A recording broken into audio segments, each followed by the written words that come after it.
beloved. Welcome to another chapter of the book of Sean. It's good to see you. Thank you for tuning in. I got an amazing show for you tonight. My sister Michelle McCain is here.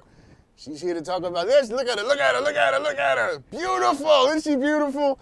I'm so glad to have her here tonight. And she is here to help us think through, talk about, learn again, listen again to what life is like after divorce. What dating is like after divorce, right? You know, because after you've had love and it's fallen apart, how do you get back out there? How do you put yourself back in a position where your heart is vulnerable and exposed to people again, right? And I can't wait to listen to her story and her journey, because in listening to her, all of us have a chance to speak. And all of us have a chance to learn about how you handle love at a different stage of life, okay? Because we all ain't 18 and 20 no more, okay, people? We ain't 20 no more. Most of us are a little older than that. And when you're a little older than that, you got some ups and some downs, some twists and some turns. And yet the desire to love and to be loved, sometimes it doesn't go anywhere. Well, how do you do it smarter this time? That's what we're going to talk about, all right? Anyway, we're going to do some Ask Dr. Sean. We didn't get a chance to do Ask Dr. Sean the last time we were together. But I promise you we're going to do some Ask Dr. Sean today, and we're always going to start with some headlines. I can't wait to talk to my sister. I'm so glad you're here. Highly, play the bumper, man. So let's talk about a little something that we call jaywalking.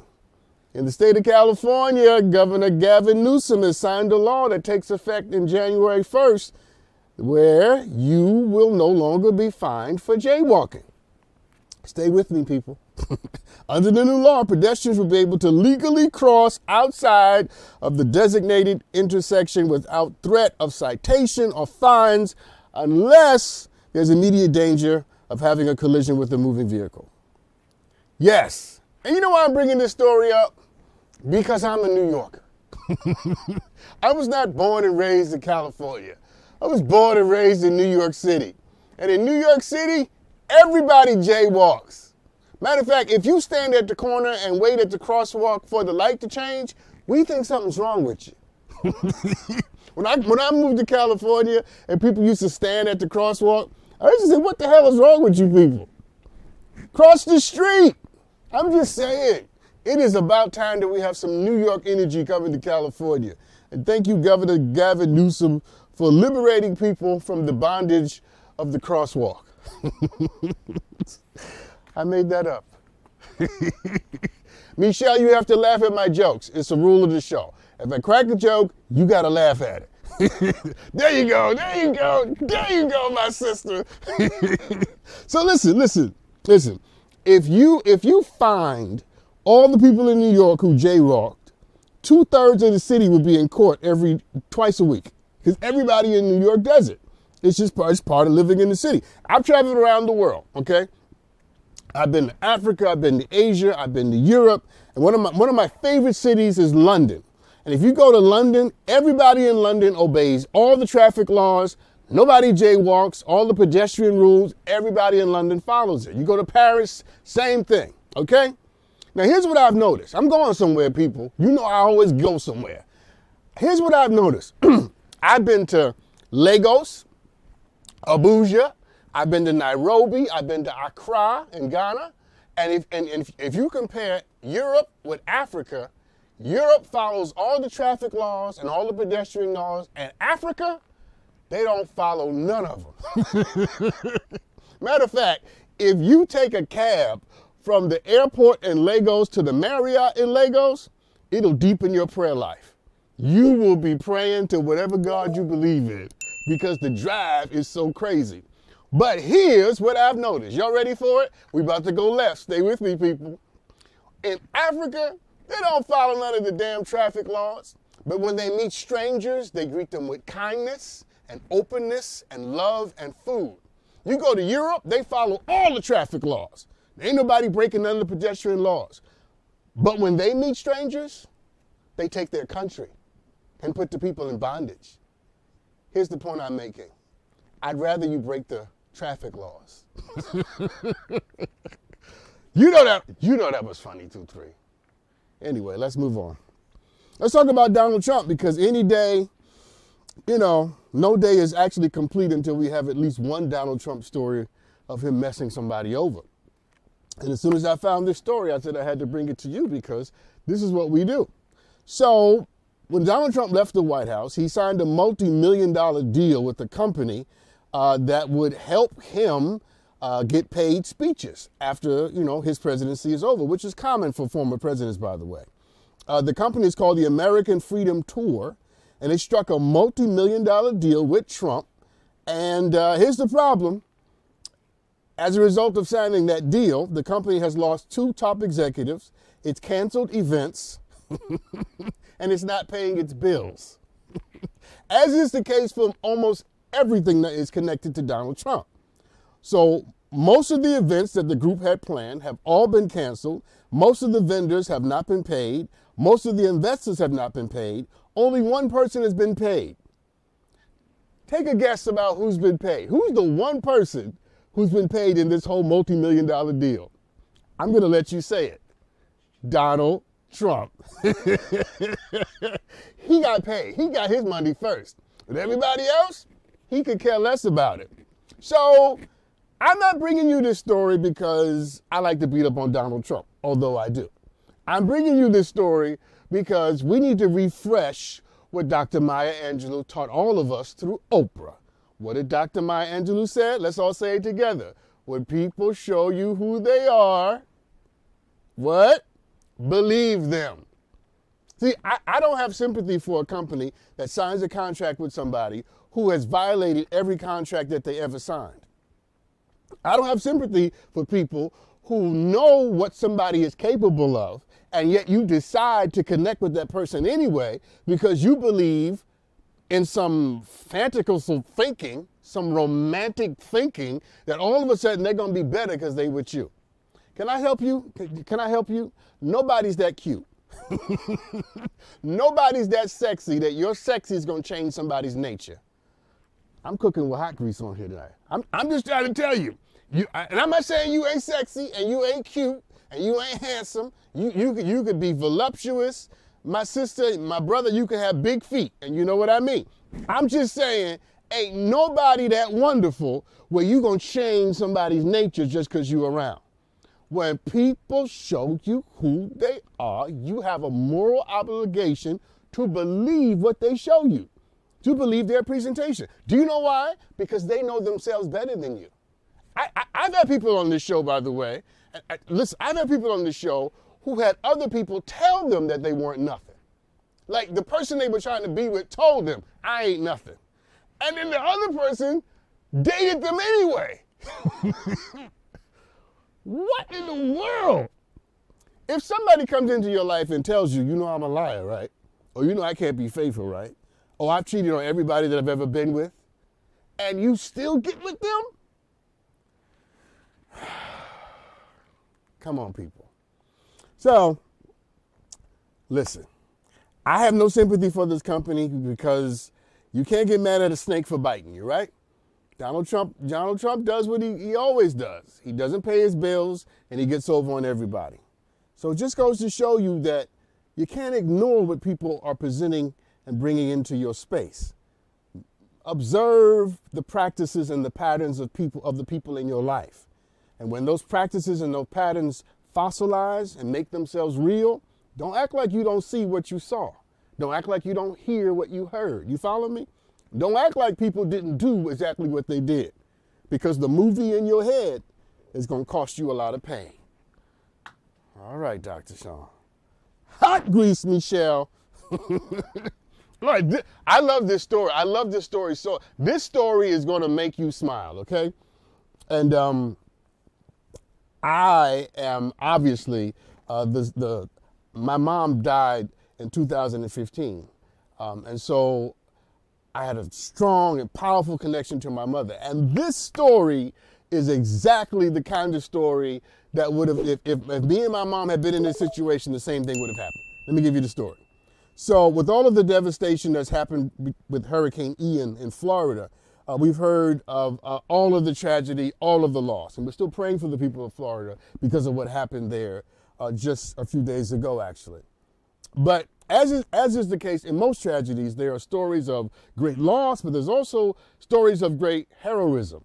People doing extraordinary things and showing extraordinary acts of courage. And this story is one of those stories. Johnny Lauder, check this out, swam a half mile in neck-deep, rapidly moving water so that he could get to his 84-year-old mother in Naples, Florida.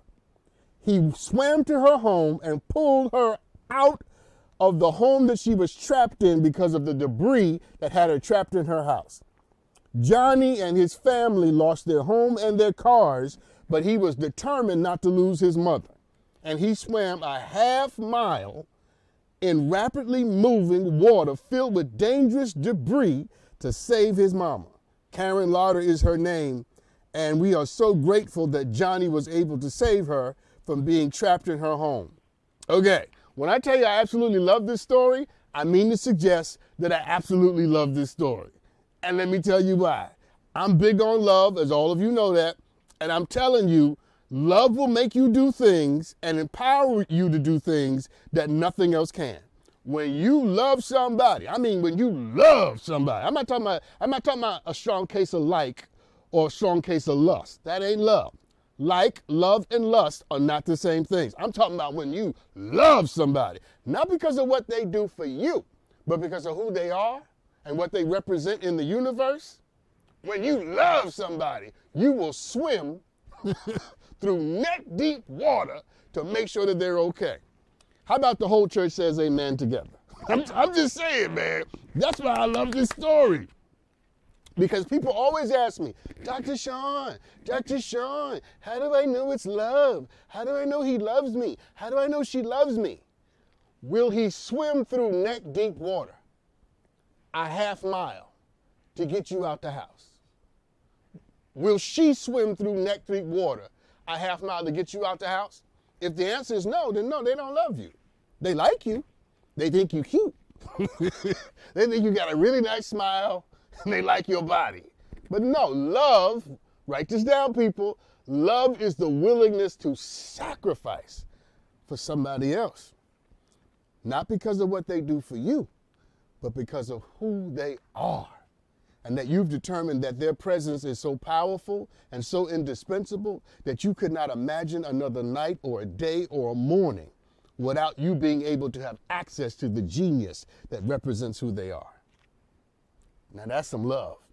And I'm just saying, everybody that I know, I'm going to wager to say, Michelle, Dr. Sean, my man 2-3, we would all do the same things for our mama. If I found out that my mama was trapped in the house, hurricane be damned. I don't care what the natural disaster is, I'm going to get my mama. Are you feeling me? And you know how black and brown folks, and white folks apparently from this story, are about our mamas. You can do a lot of things, but don't you talk about my mama. And don't you mess with my mama. See, this is what I'm talking about. I'm talking about the kind of love that will make you swim through things that made other people run away. That's what I want for everybody. I want you to know what that is. And it's not always romantic, right? People think that, I don't have love. Yes, you do. See, not all love has to be romantic. Some of the love that you have in your life comes from the people who've known you your whole life. And instead of poo-pooing about the love you don't have, you ought to celebrate the love that you do. Parents, siblings, children, nieces, nephew, cousins, all of that. See, there are a lot of things. There are a lot of things and a lot of people who don't understand one very basic thing about the whole predicament of love, is that when you love somebody and they're in trouble, everything in you compels you to do everything you can to get them out. All right, I got one more for you, and then I'm done. Then I'm going to talk to Michelle, who's here tonight. All right, so Governor Gavin Newsom has been signing some very interesting laws lately. I mentioned the law he just signed on jaywalking, but here's another interesting law that he signed, all right? He signed a law that will, from now on, will decriminalize rap lyrics. So the law is called the Decriminalizing Artistic Expression Act, which means that you can no longer in California use the lyrics of a rap artist against him or her in trial. We all should be clapping, right? You're not clapping. You should be clapping. He's clapping now. I'm just saying, Michelle is clapping. I'm clapping too. And to me, it's almost common sense, right? I mean, how can you use somebody's art against them in a trial? They're rap lyrics. A rap lyric isn't a sworn testimony that somebody made in a court, right? Or in front of what do you call it, a notary public. It's a rap lyric. It's fiction. You think half these rappers are doing half the things that they say in these songs? No. I can call names of rappers who have lyrics of them living a certain way, only to discover that that's not how they grew up. You know, Ice Cube. I mean, and I'm not knocking anybody. I'm just saying it's art, people. It's art. You should not be able to use somebody's art against them in a trial. It's ridiculous. And yet, we have Young Thug, right, and Gunna in Georgia. Their lyrics are being used against them in an actual real trial. I'm so glad the state of California has decided that you can't do this anymore, okay?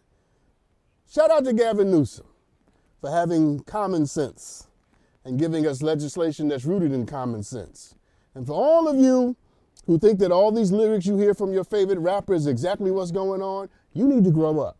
Stop being naive. It's just music, okay? It's just, what did Eddie Murphy say? It's just jokes. It's just music.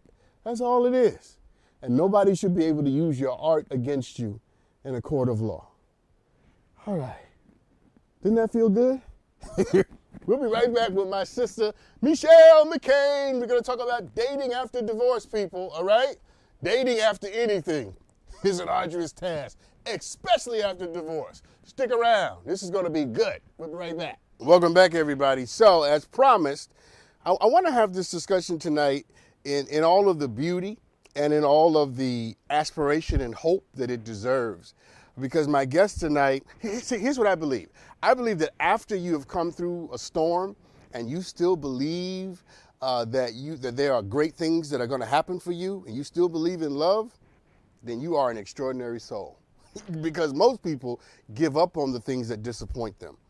But when you still believe and you're still reaching, I have all the respect in the world for you. That's how I feel about my guest tonight. Welcome to the show, Michelle McCain. Hey, Michelle. Hi. Thank you for being on tonight. How are you? I'm good, thank you. I'm good. Good. Well, you look great. I hope you feel as good as you look, and you're interesting in so many ways, and I can't wait for people to get to know and hear your story. So here's how I want to pick it up. You were married, you've been divorced, and now, what did all that teach you about yourself? And I'm not asking about the relationship that you came out of. I don't even care about that. What I want to know is, what did you learn about you coming through all of that? Well, I learned that I put the relationship first before myself, like before my needs. And I think it's probably because of the way I was raised. I feel like a lot of Black people, we're raised to, don't be selfish, help your family. And it's like, first, like when you're on the airplane and they say if it's an issue and the air thing comes down, help yourself first, then help others. And we're not taught that. And we're not taught self-love. So I've learned that self-love is so important. And you just feel better about yourself. People treat you differently when they see that you love yourself. So I think the main thing that I've learned is how important self-love is. It's not selfish. You have to look out for yourself first. And it's okay to tell people no. It's okay to not do everything that people want you to do if you don't want to do it. And you're not selfish or a bad person for that. I love that. I love everything that you just said, and I affirm it 100%. But here's my question. And assess yourself. Why do you think you didn't know that before? Because I never had time with myself alone. I've always went from relationship to relationship. I never just had a time. Like, I always was okay with being alone, but I always was in a relationship. You know what I mean? Because it's a difference when you're just alone and you're not dating, you're not, sexual with anyone, you're just with you. And it's just all about you. That's a very different way to be with yourself. And when you do, spirituality too, my spirituality got a lot stronger because, like I said, I focused on me and I focused on the things that I needed to do for myself. I didn't have anybody. It's like, I feel like when I'm dating, men are very, or just, I don't know, they're very needy. They always want time. They always, I'm like, whoa, can I do my thing? And I realized that, you know what, I need to step back because also maybe I'm attracting a certain type of guy because of what I'm giving off. That's wise. That's wise, and it's also, in some sense, for all of us, it's probably the case, right? Because we draw what it is we're putting out there. No, it's thank you for that. I love your ability to think about yourself critically, right? And to understand yourself at a very profound level. And so that makes me want to ask you this. If someone said that one of the most important parts of being in a relationship is being single, what would you say to that? I would agree because you have to be able to be with you, do things for yourself. If you always need to be, while you're in a relationship, you always need to be with that person, or that means that you're dependent on them. And that may not be a healthy relationship for you, because I don't want to say, oh, it's a toxic relationship, just, call that out. But it may not be an ideal situation for you if you always are dependent on that person. Now, that person could be amazing and great, and you just always want to be with them. Yeah, I understand that, but you do have to have time for yourself and always stay true to who you are, because a lot of women, including myself, say, I lost myself in that relationship.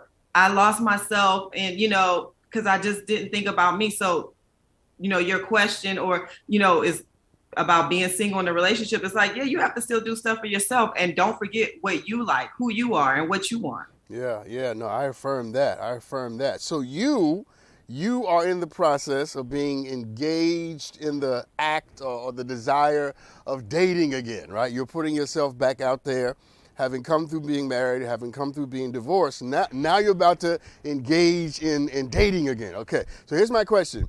Are you feeling confident about that? Are you feeling insecure about that? Are you feeling disappointed about that? How do you feel about where you are? I feel disappointed. It's different. I'm like, oh my goodness. I don't know, because now there's dating apps. Of course, dating apps have kind of been around loosely for a while, but now it's like dating apps are prevalent. When I talk to my girlfriends, I'm like, how are you dating, or what's, going on? And they're like, oh, dating apps. Or they're like, a friend met a really nice guy. I'm like, I can't do that. I need a reference. I need somebody to vouch for this person. Even that they met their mama, they need to know something, where where their baby mama lived. But I need to know something, because just to go on the app, I'm like, they could be a serial killer. So I'm like, that it's hard. It's hard. And then what I feel like men are the women have spoiled it for us and made it where men, like, if you're not twerking, they're uninterested. You're not fun. You're boring. They want excitement. And it's just like, no. Okay. I'm not twerking. They want to see it. Like, people will tell me, because I'm like, I don't get DMs, right? I'm like, I would like my DM to be popping with some good ones. I get some, but I'm like, come on, I wouldn't date you.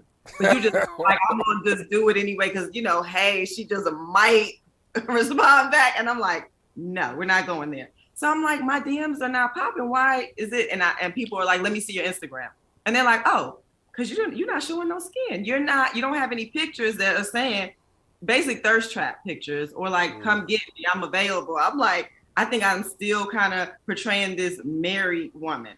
So I'm like, well, how do I, do I take a sleeve off and just, show a little shoulder or what? But I don't want to take away from my morals and values, because I still have them. I'm not going to drop them just to date.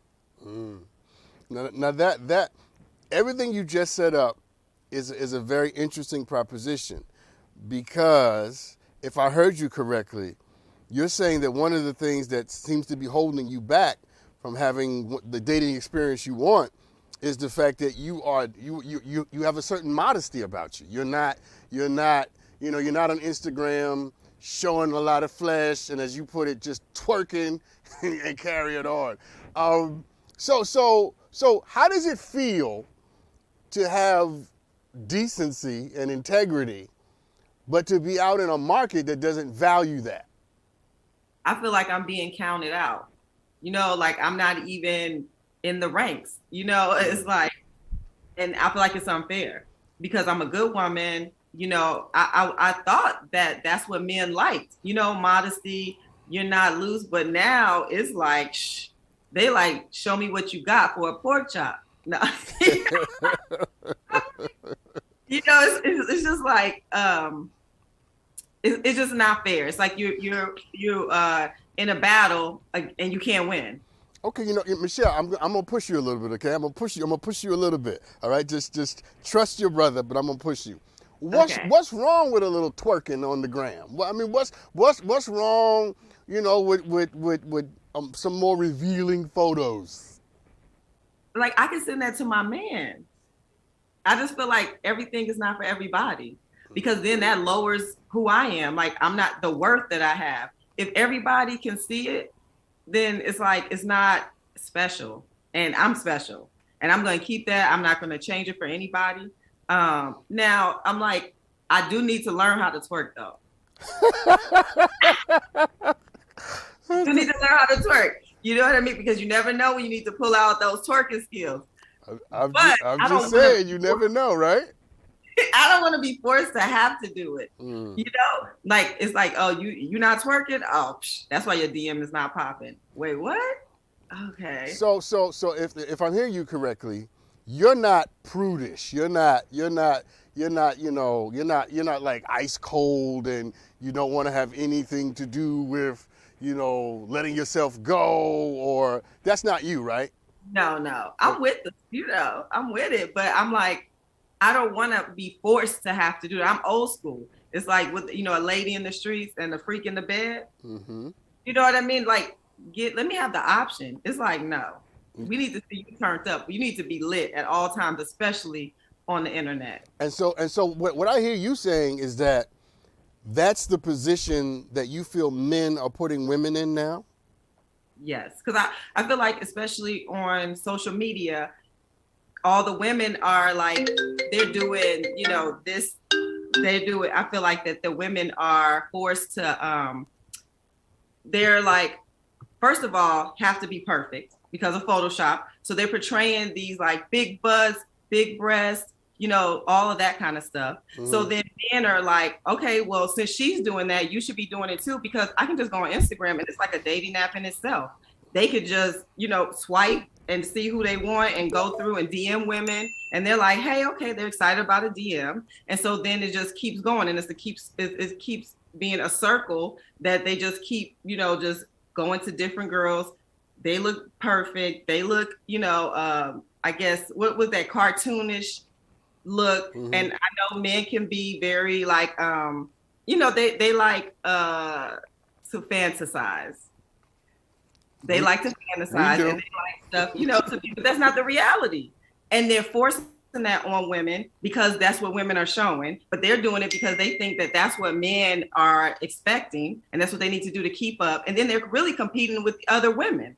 Yeah. Because the men, I don't think necessarily, like they don't create like, okay, you should do this to your body. You should do this. They don't really create that. Women do, like with clothes and dressing. That's kind of like a woman's thing. You have some men who are stylish and into that, but they don't really know. They just like, show me something, and they get excited about the smallest things. So it's not hard to impress them, but I think women are doing so much to impress them that it's making it hard for other women. Wow. That's actually interesting. I'm going to ask you a question that I want you to answer on the other side of the break. Have you ever felt pressured to have, anything done to your body or have anything to wear a certain thing? You ever felt that pressure where you almost did something? Yeah, well, I thought about a BBL. Now, I didn't need it in the butt, but, a little lipo, because I'm like, nowadays it's about perfection, and they want you to look like the best. So it's like, I've had 2 children. My body looks good and I work out, but it's like trying to work out, trying to raise children, and then also trying to do the things you need to do for your career, it's like, wait a minute, I don't have enough time to do that. So, with our society now, looking perfect is very important, or being slim, that flat stomach. You could be big everywhere else, but as long as that stomach is tight and flat, then it's like, okay, you fine, or you bad, or they're trying to talk to you. So I have thought about it, but I'm always going to go back to who I really am, that I'm real. So I'm like, I don't know that I want to do that or go through that just because other people are making me feel that way. Yeah. Listen, we're going to talk more about this on the other side. Don't you go anywhere, because this is what it's like, right? I mean, Michelle has given us a real honest account of what it's like to try to find love out there when people are comparing you to what they see on social media. We'll be right back. Welcome back, everybody. I'm talking to my sister, Michelle McCain. So, Michelle, let me ask you a question, because one of the things that I've noticed about you in this conversation is that you have a certain groundedness to you. What keeps you grounded, and what are you grounded in? First of all, I'm grounded in truth. And what keeps me grounded is being real to myself and my spirituality. I really spend a lot of time on reflection and making sure that I stay true to who I am and what I believe in. A friend sent me a really good video about standards a couple of days ago. And I'm like, oh my gosh. And what basically it was saying is that if you have certain standards and people don't respect that, or they laugh at it, or they, say it's, something wrong, their intentions weren't probably ideal for you anyway. Yeah. Because a person should respect your standards. If they don't respect your standards, then they're not a person you need to deal with or be around. Yeah. And let me add to what your friend said. A person who doesn't respect your standards also probably is someone who doesn't have any standards themselves. So they're not familiar with dealing with someone, including themselves, that operates out of principle and not just in the desperate search for pleasure. See, that's why I wanted to talk to you tonight, because you represent someone who has made a decision to try to find a relationship based upon principle and not just the need for pleasure. There are a lot of people watching right now for whom pleasure is the only thing that matters, and that's what drives them. But here's what I always say. You can tell the end from the beginning. If your relationship started out with someone just wanting your flesh, you know what I'm saying?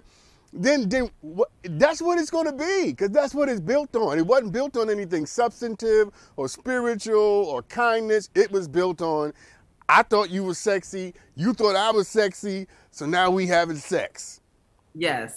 Because even with dating, I can feel that when a guy is not interested in me. But then it's like, so what you doing tonight? Are we going, I'm coming with you. It's like, no, you're not. You don't even know me. What's my middle name?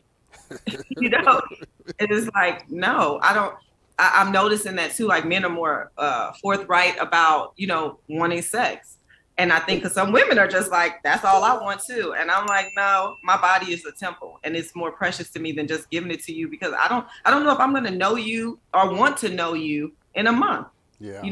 So it's not about like, oh, you're trying to act funny or whatever. It's about, I respect myself and I love myself. And why would I just give my body to you just because you want it? That's not enough for me. See, that part right there. That's not enough for me. And the most powerful part of that sentence is for me, because every individual has to know what it is we stand for and what it is we're willing to do and not do, right? That will put us in positions either to have love or to have and accept something less than that. So let me ask you this. What kind of man do you want? Well, first of all, I want a provider. I don't want to go Dutch. That's I'm like, that is not it. I want someone who's funny, adventurous, who likes to have a good time and is smart. They said, what is that, sapiosexual, when someone turns you on or you're attracted to them because they're smart, because of their brain? Oh my gosh, I love that. Like, feed me with knowledge. I like someone who knows, what's going on. They're hip, but also they have morals and values, and they respect themselves, and they're just not giving themselves to everyone. Like, if everybody can get a piece, then it's probably not much to you. Yeah, so I think that's pretty much it. It's somebody, of course, successful. I love that. I love that. Are you looking to be married again, or do you just want to have a good time, companionship? Eventually, I do want to get married again. Okay. Okay. Eventually. But like I said, remember, it's about me, Dr. Sean, right now. I need to focus on me and my career. You know, like I said, I've always gone from relationship to relationship. So now it's like, let me spend time with me. Yeah. You know, and someone can come along and they respect that, then we're good. But, Yeah. you know, we can see. No, no. I totally affirm that methodology, because the scriptures say, "He who finds a wife finds a good thing." But what most people miss is that she was a wife when he found her. It was not the dress or the ring or the reception that made her a wife. She was a wife before she had a husband. She was a wife before she had bridesmaids, because she had done the work to transform herself into that identity, to take on that way of being in the world. And that's what I hear you doing, is to say, I need this time to make sure that I am something before I'm in something. Come on, Dr. Sean. All right, Dr. Sean. So okay, let's do this real quick. And I'm running out of time, but I want to do this real quick with you, okay? And we do this on the show sometimes, and it's called "Which Would You Rather Have?" It's a little segment that we're going to start doing called "Which Would You Rather Have?" I want to do it with you. Okay, you've answered this first one, but I'm going to say it anyway. Which would you rather have, a provider or someone who's emotionally available? Provider. Okay. Which would you rather have, a good listener or a man who can cook? Listener, good listener. Which would you rather have, a man with a good heart or an amazing body? Good heart. Which would you rather have, a man who has had no real life experiences or a man who has been through something and come out on the other side? Who has been through something and come out on the other side. Mm. They're gonna appreciate life more, and me as well. Yes. So here's my last one, and this relates to you, not to men. Okay. Which would you rather have, the you that you were before you were married and divorced, or the you that you are now? The me that I am now. And tell me what's amazing about her. She knows who she is more and more each day, and she's not afraid to live in her truth, no matter what people think. Yeah, listen, you all right with me, Michelle. You are all right with me. And listen, I wish you love. I think you're going to find exactly what you want, and you're going to find exactly what you're looking for. And I just believe that when you stand on principle, and that when you're trying to be virtuous in a certain area of your life, that it's going to pay off. And let all these other people have all these other people that just want to see them twerking on Instagram, you know, with they back out. Yeah, exactly. Let them have that, because most of that won't last a month anyway. You know what I'm saying? But when you're doing what I think you're trying to do, and that is to create a lifetime of love and have a new legacy with respect to love, you're doing it the right way. So my only advice to you is to be not weary in well-doing. Keep doing what you're doing and believe that it's going to work. How about that? Yes. And when it's time, it will happen. Hey, listen, my work is done. Michelle, you gotta come back and see me, okay? Yes, of course, I will. Yeah, no, you're amazing. You're amazing. Listen, everybody, I got a couple of aha moments from this conversation. We'll talk about that after the break. But listen, y'all pray for her, root for her, and she and I will be rooting for you. Love's gonna happen, people. It's gonna find you. We'll be right back. Welcome back, everybody. Michelle is a wonderful spirit, right? Just a great presence. And I'm really happy and proud of her growth and evolution as she is becoming more and more every day the woman she always wanted to be.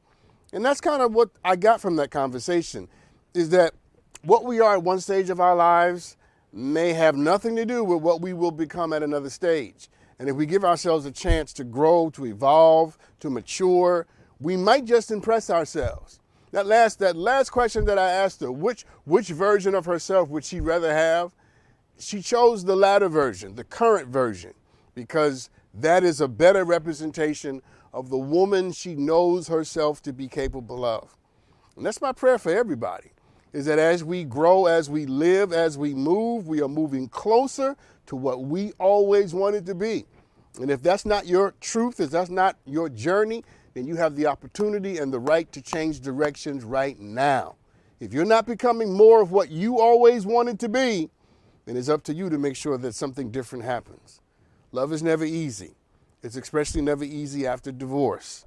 It's never easy when divorce isn't even in the picture. Love just ain't easy. But the thing I love about Michelle, and I love about you, and I love about everybody who continues to believe in it, is that you don't condemn the principle and the practice of love because of what someone did to you in the name of love. Because a lot of what people give us isn't love. It's some cheap version of something else. Because love, when it is love, and it truly is rooted in love, it's not here to hurt you. All right, let's do some Ask Dr. Sean, people. Play the bumper, Hiley.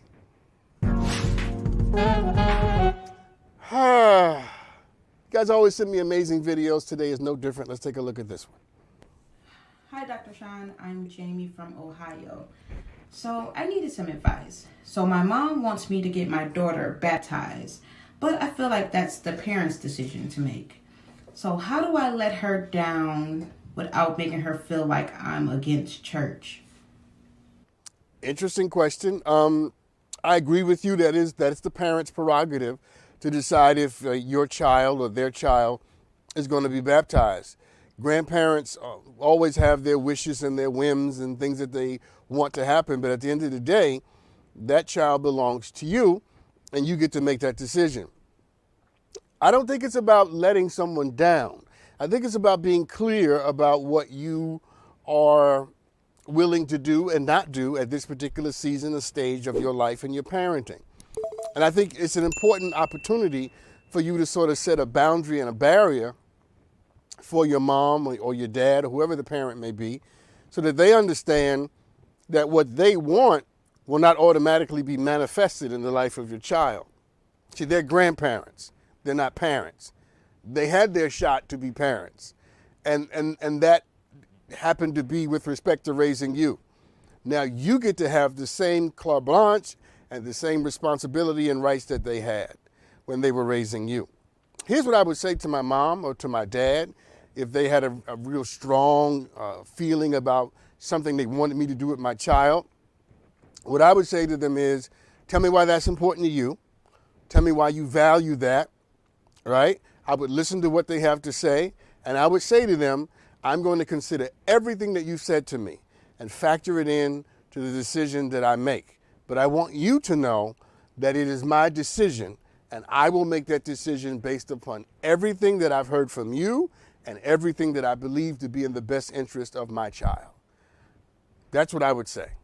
And that allows you to make your parent feel like they've been heard, to make your parent feel like what they believe and value is of value to you, but ultimately you maintain and you retain the right to make that decision yourself. You see, this is the chance for you to grow from being a child of your parent to being an adult child of your parent.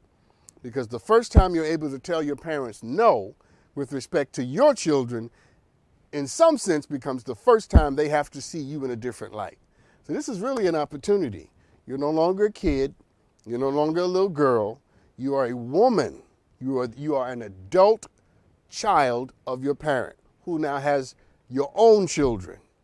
And so this is the opportunity for you to own all of that, to stand up in the beauty and the power and the authority of all of that, and deposit yourself in a different way. And once you do that, people who love you will love you, and people who respect you will respect you as you respect yourself.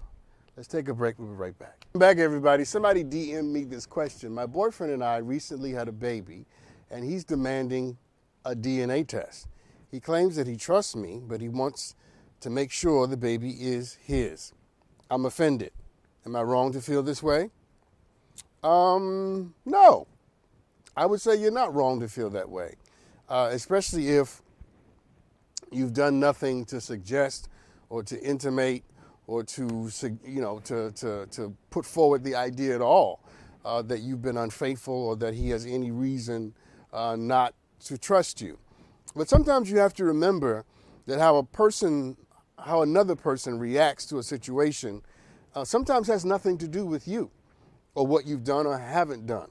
See, I think I would be offended too, but I'm going to invite you not to be totally encumbered by the offense, not to be so tripped up by being offended that you are unable to see other aspects of this reality. Because here's the thing. I don't know how much you know about what he's been through. I don't know how much you know about what other situations have come up in his past where there were questions of commitment, loyalty, fidelity, parental whatever. You know what I'm saying? You don't necessarily know what he brings to this situation. And so what I would do is to, even though I agree this is something that would offend most people, in fact, I think it might offend me if I were you, but I would really work and struggle and do my best to understand that this is coming from a particular place, especially if I've done nothing to make someone feel as if they couldn't trust me. So I'm going to say something that a lot of people may not agree with, you know, because I actually know someone who was in a situation like this who asked for my advice. And what I said to them was, just take the DNA test. Just take the test. Just take the test, and then we can deal with the issues and the trauma that made the test necessary afterwards. Because if you want to have a relationship with someone who happens to be living with these questions, you do yourself no good service to not settle that question quickly so that you can move on to the thing that gave birth to the question in the first place. And in the case of the friends that I'm talking about, they took the test, everything turned out to be kosher, as it were, and then they were able to deal with why that test was necessary. You follow what I'm saying? So my advice would be, take the DNA test, and then as you acquiesce or assent to taking the test, you also require or ask him to be able to engage in a conversation after the test about why the test was so necessary, why it was important to him, what happened to him that made that test so valuable. Because I think both sides of that coin, both points, both parts of that equation are going to give you longevity in this relationship. My point is, I don't want something as small as a DNA test to be something that keeps you from having a relationship that might have great longevity, but it will be undermined because you're dealing with someone who's been through something that makes questions of paternity a part of who they are. All right. So you guys sent me another video. I haven't seen this one. Let's take a look at it. Hi, Dr. Sean. My name is Kendra, and I need some advice. How do you tell nosy in-laws to stay out of your business without offending them? Okay. I got a lot of questions about in-laws. And what I say to people, whenever people, I'm usually not necessarily worried about offending people. Because I think sometimes when people have crossed the line and they're in your business in such a way, your first responsibility isn't their feelings. Your first responsibility is the protection of your boundaries, your borders, and the things that make you feel safe and form the basis of who you are. So in my case, I just say exactly what I'm feeling, and I say exactly what I need to say to people, but I say it in a way that they can hear it. So if I don't want to give you information, I'm very clear about the fact that I don't want to give you information. And you will know, although I don't seek to offend people, but you will know immediately that I'm not interested in having that kind of conversation with you, and I'm not interested in giving you that information. See, I think more than trying not to offend someone, your first responsibility should be to be clear. Not mean, not confrontational, but clear, so that people understand that you have a limit to how far you're willing to let them go. You follow me? And it's always a great idea to be able to explain to people where your limits come from, why your boundaries are important to you, right? So if you give people the conclusion without giving them some of the story, they may respond differently. But if you give people more of the narrative to say, look, here's what you don't know about me. I've been through this, I've been through that, I came from this kind of family, this happened to me, I've had to deal with this kind of trauma. So my ability to maintain borders and boundaries and limits is something that I value. You see, when you give people the context, they're much more likely to understand why it is a certain way of being in the world is important to you. Now remember, it's not about just making sure that their feelings aren't hurt, because their feelings aren't the only thing that should matter to you. What should matter to you is that they move back across on the other side of that line. In addition to not being violated and hurt and all of that, they need to move back to where it's an appropriate distance for you to feel comfortable and secure about who you are. Good luck with that. I think you'll be fine. Listen, we had a great conversation tonight. Michelle was amazing because she is committed to the proposition of love and finding someone.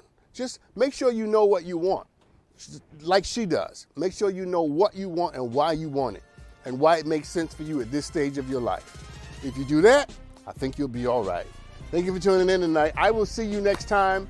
Be amazing, and y'all be good to each other, all right? Be kind. And remember, I love you.